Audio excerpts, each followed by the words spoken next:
Bien aimé dans les Seigneurs, na pesibino mbote bisika bozali.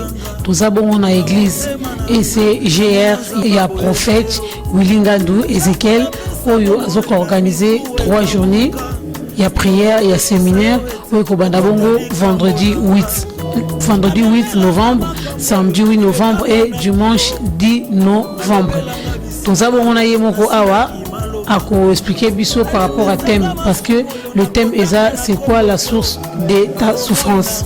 Nous avons déjà que tout ce qui est na fin de l'année ba mikakatanu ezalara ebele ba mikakatanu oto botama nango to kuta yango na mokili to uta na ba famille na biso to uta na ba camarades na banzela ba place ko na rotambula na bazandu na ba boîte place to kenda ko sangana kaka ezana eloko mokaka eyela biso oyo ebanda malheur na biso. Alors pour na thème wana lokola verset biblique ezali prononcé eza ekomamité yango to kosola moi muke na pasteur na prophète Willingandu yemoko amekempe ko éclaircir bana nzambe pourquoi ce thème là.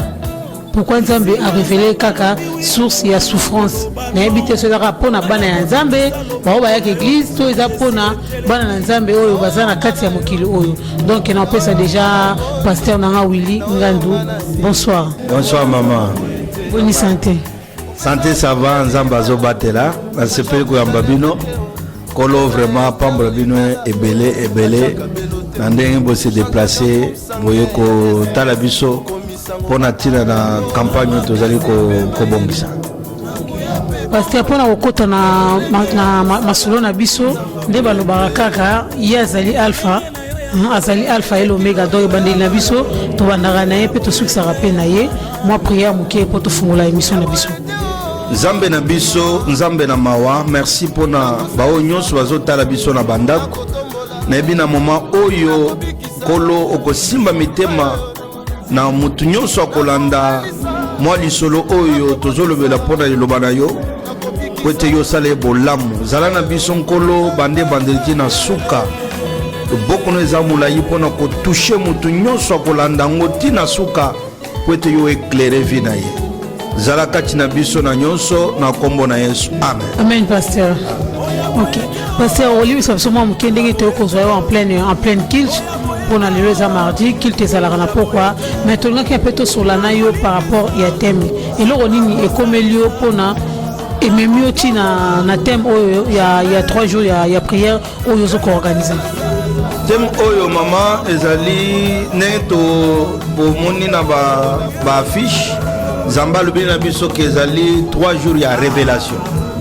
Ezali mate ya oyo Nzamba ko révéler bato lolenge nini ya bas orienté.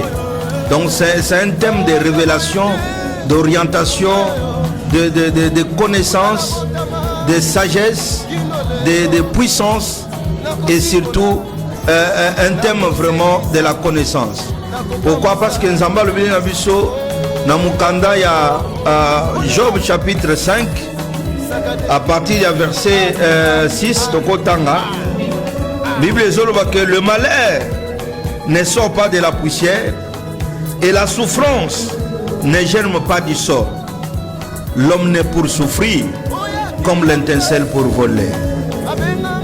Na mukanda oyo tojo tanga nde place Nzamba lobi biso que et belena mukili lolo bazali ko souffrir mais mingi bazoyeba lolenge ya kobima na souffrance wana te to bazoloka kobima na ndenge ya mabe yango bazoko arriver kobima te. C'est pour cela Nzamba lobeli biso lobela ba nanga liloba o que souffrance et utaka na mabele te. Chaque chose eza na source na yango. Même souffrance oyo ozomona na ndako ya libala na misala na makambo mbongo na yo na makambo vie na yo na destinée na yo kimi ezate na ndako kimi ezate na bana ozomituna ke mais pourquoi naza na kati ya souffrance oyo eza question tomitunaka tous les jours. Pourquoi nga makambo oyo pourquoi souffrance ya boy pourquoi nini ya boy mais question wana tomitunaka toyebaka ndenge nini ya ko mibimisa na kati na ngote to ya ko répondre à ngote yango na kati ya 3 jours oyo Nzambe akopesa biso révélation otoyeba ndenge nini na kobima na kati ya souffrance oyo diable peut-être à sa cause, famille peut-être to bimela à sa cause, entourage, milliers to kenda to leka, et ça peut-être cause, mais il faut tout simplement peuple Nanzambé bas à la révéler. Que mon peuple périt par manque de connaissances.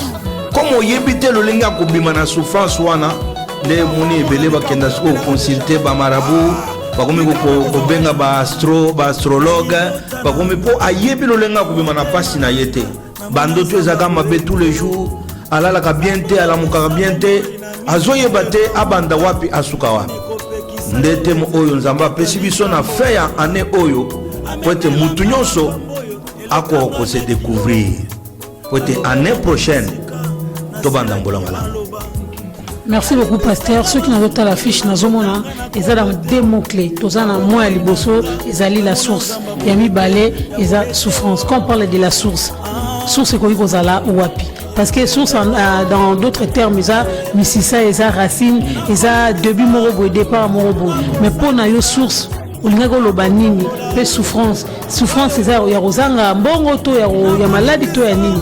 Donc des mots clés on a vraiment mais qu'un peu pour éclaircir bateau Rolanda biso pour na baye ba comprendre peu un sous alors il se retrouver na kamoko na bloko yo loba alors se retrouver na kamoko et on peut un peu courage ya roya katskat na etonga. Question malam mama yangonde ekozala moboko ya likamuna biso oto kolobela na 3 jours wana quand on lobi ba mot clé pour les ali source na souffrance. Tozana lisolo moko ezana Bible. C'est pour cela tout moni toche ba verset pour ba nous va découvrir ya. Na mukanda ya des rois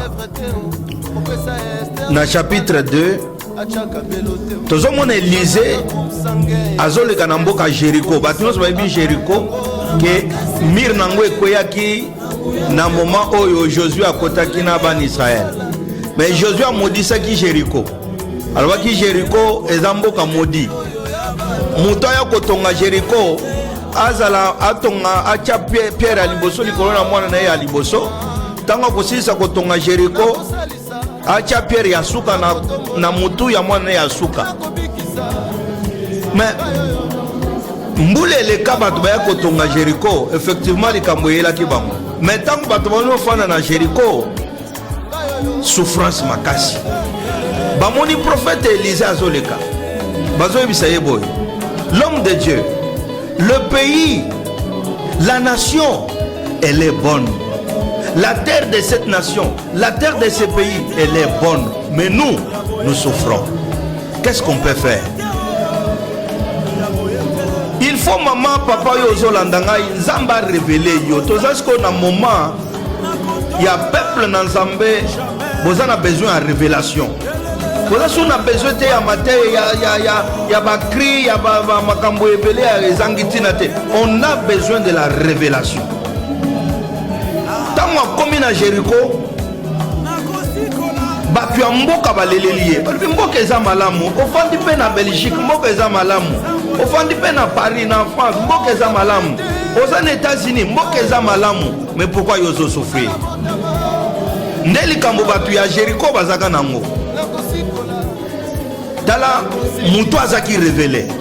Aebisi bango boy. Boyela nga sani, bayele sani. Abi boyela nga mungwa, bayele mungwa. Atuni bango sikoyo. Mboko mobimba. Mayele kana kati mayo bomelaka. Ndeze eloko ya mutu ya pona tina bino. Source nango eza wapi? Baby bango baby c'était source nango eza koto yo kote likolo kuna. Baby alobi bokende bola kisanga place source ya mayo yo elekaka na mboka oyo ezali. Élisée akena bango ti na source ya na mayo ezolka na Jéricho asambeli. Abwaki mungwa wana ndenge Zamba révéla qui est. Mais ce n'est pas à toi yo obanda kozwa mungo cha na mayo umele non. Ezaki révélation. Ezaki likamboyela ki kaka Élisée. C'est-à-dire tango atie yango annulé maloba o Jésus alobaka et à partir ya jour wana mboke komaki malamu maladi e bande ko beta bato esilaki souffrance ya bato esilaki ndozo mona tilelo bato azo habiter Jéricho. Sinon moto ko habiter Jéricho alingaka zala te. parce que Moussa na Nzambe wana prophète azaka vraiment révélé. Donc c'est-à-dire que source et loko nyonso ya bomo na mutu ezaka na source na yango. Neti biso ba na Nzambe source na biso eza Nzambe. Yango na kati ya mikolo misato bokomona Nzambe ayebisi biso akolobe na biso ndenge alobaka na Abraham, je te ferai une source de bénédiction. C'est-à-dire que même pour nous kozana Nzambe, il faut una source. Source na yo, et quand vous avez la classe au tangité, et quand vous avez la moitié aux anamote, mobile aux anayete, banate, source, il faut la Nzambe. Tant vous avez la source Nzambe, makamblonyo sur otambo. Vous avez une source de bénédiction, même pour nous battre source. C'est-à-dire que mot clé est la source na souffrance, parce que des places to la mingi pour battre belé bazana ba problème maman battre bazo souffrir na poto.